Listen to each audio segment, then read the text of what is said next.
Ассаламу алейкум, такси мекендеш жана таксиге жаңыдан чыгам деген туугандар. Сиздерге мен таксиге кандай документтер керек жана кандай жолдор менен кисарттан тест өтүү, кисарттан номер алуу жана кисартка документ толтуруу жөнүндө маалымат бергим келди.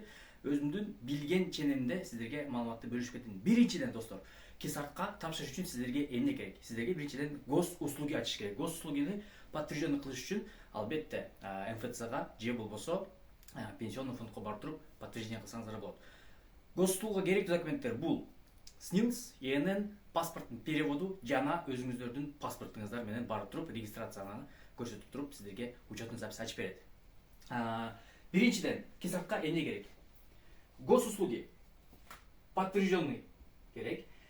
Госуслугиге барып туруп сиздер катталып атканда СНИЛС менен ИНН,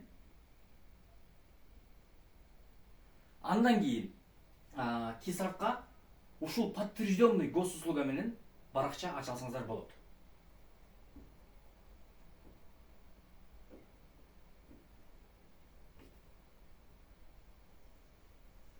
Кисартка ачкандан кийин гана сиздер справка о несудимости менен справка о несудимости Кыргызстандыкын алсаңыздар болот.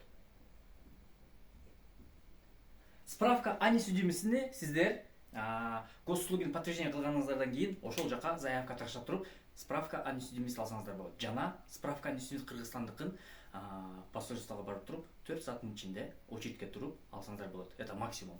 Андан кийин уже кисартка ачып туруп, кисарттан келген номерди аттестация тести уже сиздер менен кийинки видеодо бөлүшөм туугандар. Кимге жаккан болсо лайк басып коюңуздар. Эгерде туура эмес бирде экенин сүйлөп койгон болсом оңдоп кетиңиздер. Комментарийга жазып жана лайктан басып каналга катталып коюңуздар. Барыңыздар ийгилик.